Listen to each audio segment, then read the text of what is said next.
수업에 들어가도록 하겠습니다. 이제 오늘은 이제 우리가 그동안에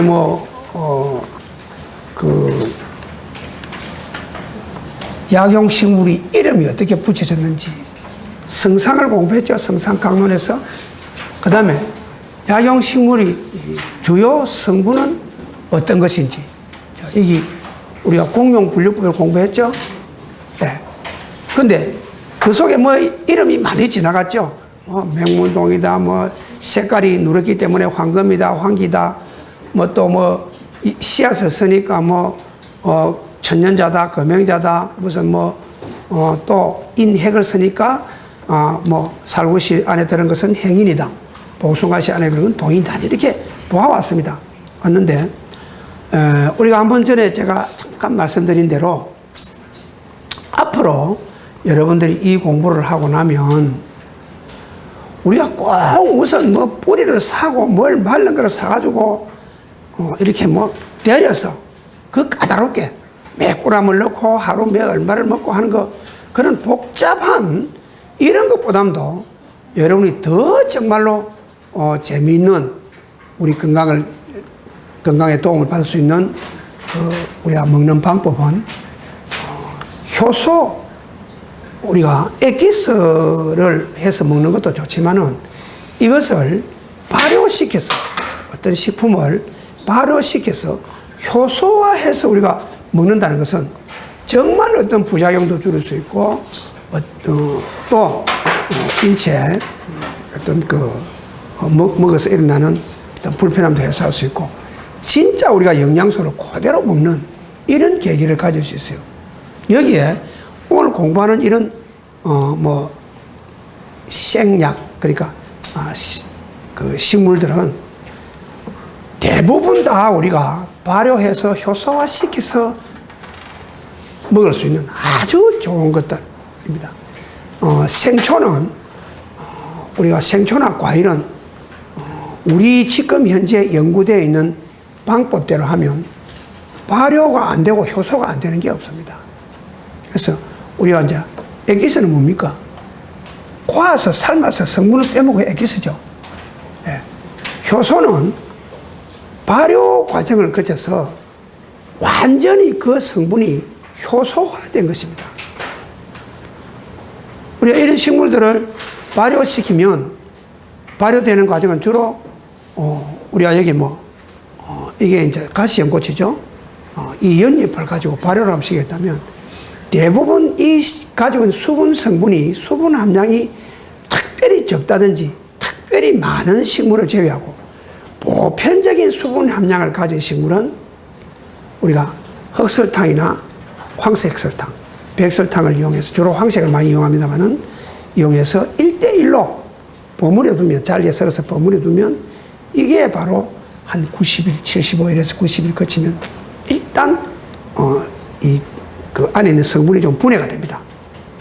분해가 되면 건져서 건더기는 버리고 나머지만 가지고 숙성을 시키는 경우, 숙성을 시키면 그게 효소가 되는데 그게 단순하게 설명할 일은 아니고 좀 시간을 두고 제가 설명을 앞으로 해야 되겠지만은, 이런 과정을 거치면 이 성분은 성분대로 살아있고 우리 인체에 도움대로 줄 수 있다, 이렇게 보는 거죠. 그래서 여기 보면 가시연꽃이 있습니다. 가시연꽃은 수생식물이죠. 물에서만 자라는 식물인데 왜 가시연꽃이냐면 이 줄기나 이 꽃 봉우리가 전부 가시가 되어 있습니다. 몸체에. 그래서 가시 연꽃이라고 하는데 주로 어떤 역할을 가지고 있느냐면 우리가 신장, 콩팥 기능 쪽에 기능을 도와주는 이런 일들을 많이 해요. 이게 이제 상당히 이제 오늘부터 이 나오는 용어들이 진짜 어려운 용어에 부닥칩니다. 신허유정이라는 말 여러분 금방 이해가 되시는 분 있습니까? 잘 안 되죠? 신허유정, 이건 이제 책에는 전부 이 한자가 되어 있을 거예요. 이 신허유정이란 뭐냐면 콩팥 기능이 허해서 정액이 쇠 나간다. 그 우리가 정을 지난번에 우리가 오장에 대해서 공부를 할 때 신장이 하는 역할 중에 가장 중요한 것은 정을 저장하는 곳이라고 했습니다. 거기에는 쉽게 말하면 정액을 우리가 쉽게 연상할 수 있죠. 정액을 저장하는 기능은 신장이라고 봤을 때 신장 기능이 약해가지고 정액을 갈무리를 못하고 몽정, 꿈속에 어떤 사정회의가 발생해서 우리 사정현상을 일으키는 거. 또 신장이 약하면 그 증상이 귀에 나타난다 그랬죠. 귀가 이명증, 귀에 무슨 소리가 들리는, 또 여자들이 어떤 그 대하, 요즘 보통 이걸 냉이라 그러죠. 이런 증세, 그 외에 전립선 염증, 이런 데 주로 쓰는 약제인데, 이 우리가 공부하는 약용식물마다 이런 가서 활동하는 귀경이죠. 어느 기관에 가서 어떤 활동을 하고 주하는 효능이 어떤 효능이 난다는 것을 다 가지고 있습니다. 우리가 오늘 여기에서 167가지 약용식물에 대해서 공부를 하게 됩니다. 거기에 보면 다 이런 기능들이 있는데, 사실상 가시, 연꽃을 쓰는 부위는 열매, 종자저주죠. 그 다음에 이 뿌리, 잎, 이런 거를 쓰는데, 그렇게 우리가 흔하게 쓰는 재료는 아니다. 그렇다고 해서 흔하게 쓰는 재료가 아니라고 해서 함부로 무시하고 지나갈 건 또 못 된다. 왜 그러냐면 약재를 떠나서 요즘은 자연 식품이 개발되는 과정을 보면 그렇게 주목받지 못하던 어떤 식물들, 오늘 쇠비름을 한번 뜯어왔는데, 이거 전에는 못 죽여서 애를 쓰던 풀입니다. 농촌 생활 해보면 저 풀이, 요거는 또막또막 내다가 던지놔도 다 살아나고, 그런 풀이 지금 항암작용이 많이 들어있다 해가지고 굉장히 각광받는, 어디 정말 농약 많이 치지 않는 곳에 저 풀이 있다면 진짜 뜯어서 우리가 먹을 만한 이런, 그게 한두 가지가 아니죠. 우리가 반찬으로밖에 해먹을 줄 몰랐던 부추 있죠. 전구지죠, 우리 여기 말로. 부추를 지금 액기스를 뽑아서 전국에 그 천몇백만 원을 들여서 매일 광고를, 중앙일간지에 광고를 해가면서 판매하는 부분이 있죠. 그래서 이런 걸 우리가 하나하나 공부를 해 나간다는 것은 오늘 내일 당장 우리가 어떤 목적을 가지고 딱 이거를 쓴다 안 쓴다는 것도 중요하지만은, 우리가 어떤 앞으로 여러분들이 어떤 연구할 대상이 되고 연구할 가치가 있다고 판단될 때는, 그때 가시연꽃이 이것이 콩팥이 약하고 정액이 줄줄 흐르는데 좋다 하더라. 여기에 과연 어느 정도의 성분이 우리 인체에 필요한 성분이 함유되어 있을까? 자, 서울대학교 생약학 교실이나 식품의약품안정청의 연구실에다가 의뢰를 해가지고 여기에 대한 개발을 한번 해야 돼. 이런 게 대상이 될 수 있다는 거죠. 그래서 우리가 오늘 하는 공부가 내일 당장 여러분이 끓여서 마시고 만들어서 먹지는 않다 하더라도 대충 여기에 대한 것을 이해하고 넘어가야 다음에 어떤 필요가 있을 때 연구 대상물로 우리가 뽑아내서 사용을 할 수 있다는 거죠. 자, 그게 가시 오가피입니다. 근데 요거는 사진은 가시 오가피 사진이 아니고 토종 오가피 사진입니다. 그래서 제가 그렇다고 해서 내가 책 내용을 함부로 바꾸면 안 되죠. 너무 책 내용을 바꾸면 곤란하죠. 그래서 요거는 토종 오가피. 여기에 있는 게 우리가 약재로 쓰는 오가피 사진입니다. 요즘 건강식품으로 쓸 때는 오가피를 요새 조선일보나 이 보면 수신 오가피라 해가지고 성광수 씨가 오가피 농장에서 막 뿌리가 많이 들었다 이라고 이래가 막 선전을 많이 합니다. 건강식품으로. 근데 한약재를 쓸 때는 요 나무에서 벗긴 껍질만 쓰기 때문에 오가피라고 얘기합니다. 건강기능식품으로 쓸 때는 뿌리도 쓰고 줄기도 쓰고 잎도 쓰고 이렇게 다 쓰기 때문에 이걸 막 그냥 오가피로 쓰죠. 허약체질. 사실 이 오가피는 워낙 우리가 과잉 생산, 재배를 너무 많이 해버렸어요. 그게 하나 흠이지. 여러분들이 오가피를 가지고 차를 끓인다든지 이 에기스를 뽑아서 여러분이 드시게 되면 이거는 인삼을 먹는 거하고 버금갈 정도로 여러분 몸에는 상당히 좋습니다. 그렇기 때문에 이 오가피는 상당히 우리가 앞으로 미래 건강식품으로서 확광을 받아야 될 그런 식품입니다. 그 다음에 가지입니다. 가지는 우리가 요즘 여러분들 가지 나무를 잘 안 짜시죠? 네. 가지 나무를 많이 먹으세요. 근데 내가 촌에 가서 고추도 심어보고 배추도 심어보고 또 여러 가지 일 해보는데 이 가지가 제일 농사짓기 쉽더라고요. 가지는 농약을 안 쳐도 이놈이 다 막 커서 있어. 막 따먹고 또 따먹고 이래도 막 얼마나 여는지 가을까지 따먹는데 나는 고추가 한 3, 40포기 심어놨다. 이제 다 없어져 버렸을 거예요. 아마 다음번에 가면 벌레가 먹고 다 녹아지고 없었을 거예요. 원래 고추는 농약 안 치면 장마 끝나고 나면 그거 못 먹거든요. 그래서 잘 따먹었어요. 얼마 동안. 아삭고추 따먹고. 근데 이게 좋아요. 이게, 참 좋은 약이에요.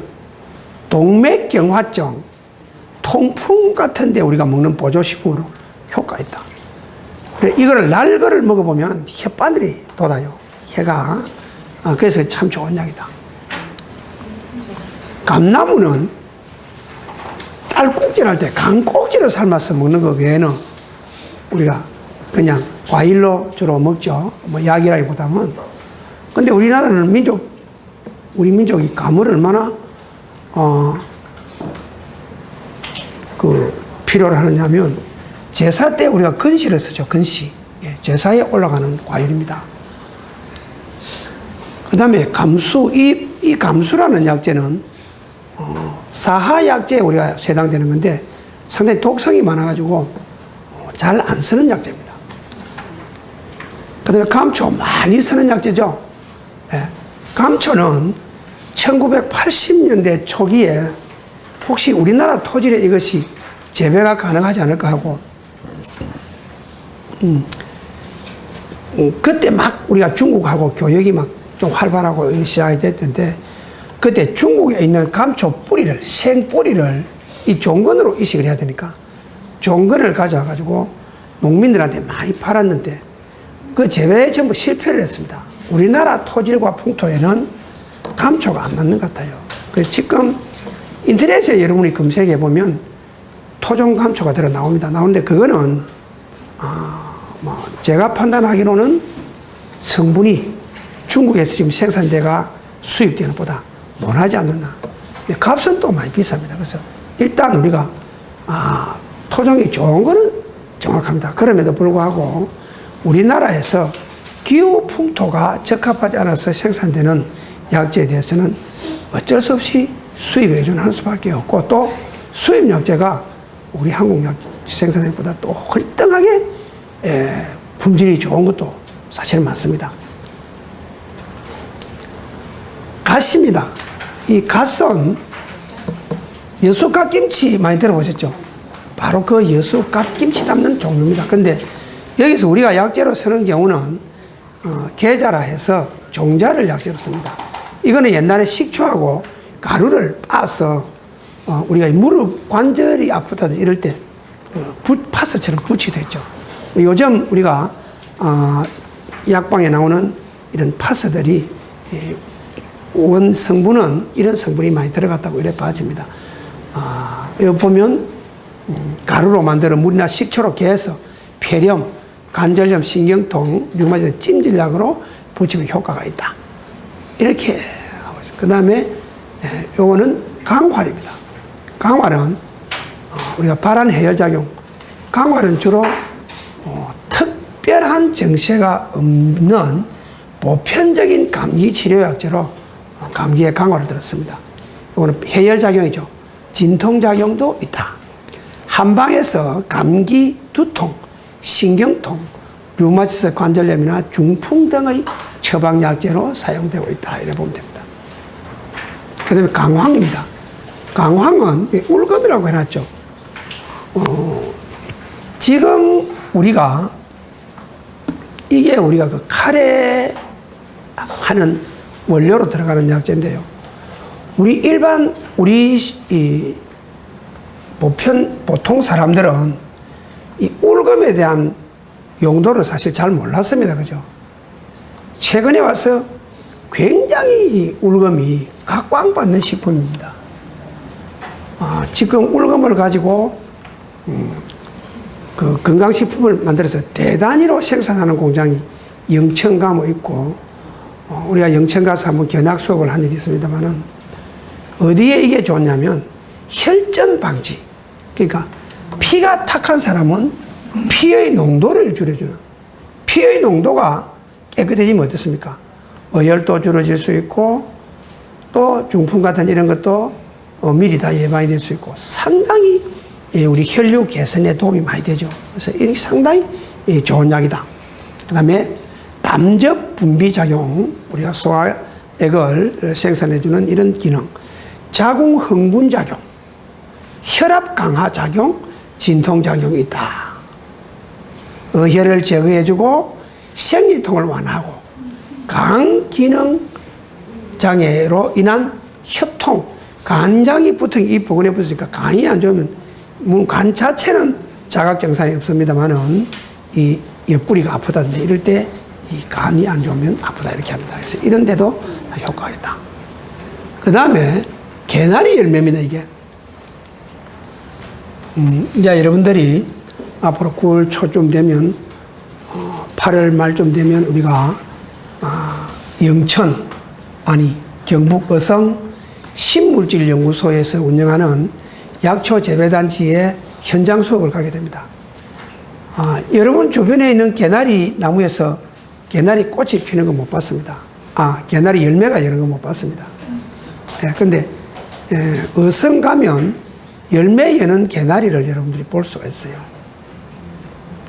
개나리는 대한민국 어성이 주산지로 세계 식물도감에 얹혀 있다는 얘기를 내가 들었습니다. 직접 식물도감 본 일은 없는데, 이 개나리는 해독작용이 굉장히 강한 약입니다.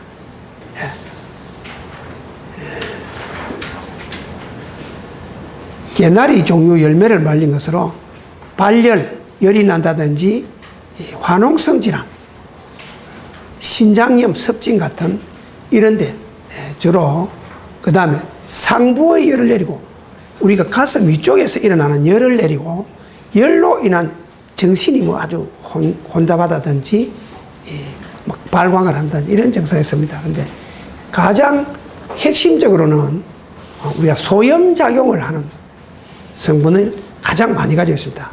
개나리 열매를 하겠습니다. 그런데 자, 꽃으로 담근 술을 개나리를 하죠. 한번 시도해 볼 필요가 있죠.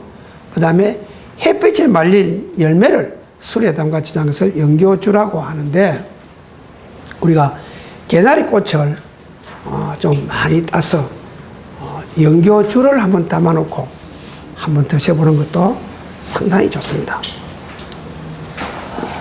그 다음에 이제 요 게 맨드라미입니다. 맨드라미는 청상자라 그래가지고, 이거는 주로, 어디 특별하게 쓰고 하는 약재가 아니다. 자완도 마찬가지입니다. 이 자완은 주로 결핵, 폐결핵, 피갈핵, 기관지염 같은 데 쓰는 약재인데, 어린 신초는 우리가 산채로 나무를 해서 먹기도 합니다. 요거는 주로 폐장 쪽으로, 폐 쪽으로 들어가서 기능을 발휘한다. 요 주의사항은 따뜻한 성질을 지니면서 열로 인한 기침이나 기침을 할 때 피를 토하는 증상에는 다른 약물과 같이 응용하거나 신경이 보여야 한다. 개암나무라 해서, 이것이 이제 생약명은 진자라 하는 약재인데, 이 개암나무는 아마 촌에 옛날에 소먹이를 다니본 사람들은 산에 가면 왕들궁에 이 나무에 가을에, 지금 좀 이따 가을에 가면 딱 깨면 안에 아주 바말 같은 아주 맛있게 씹으면 고소한 열매가 나옵니다. 이거 검정콩입니다. 흑두인데, 검정콩은, 뭐, 콩이 다 좋죠. 콩은 우리 인체에 굉장히 땅에서 나는 우유를 할 정도로 상 좋은 식품이고, 이건 노화 억제해주고, 동맥경화도 예방해주고, 고혈압, 항암, 이뇨작이 다 있습니다. 그래서, 특히, 검정콩 중에서, 여러분 혹시 쥐눈이 콩이라고 들어보셨는지 모르겠어요. 쥐눈이 콩이라고. 예. 쥐눈이 콩이 우리나라에서 생산 많이 되는 콩인데 잘 선택해서 사면 좋습니다. 사서 먹으시면 좋은데, 우리나라 콩농사가 뭐, 그래, 많이 잘 안 되니까 요즘 수입에 많이 의존하고 있죠. 그 다음에 결명자, 결명초. 결명자는 뭐 여러분 슈퍼마켓 가면 볶아서 차 끓여 먹는 재료로 팔지 않습니까?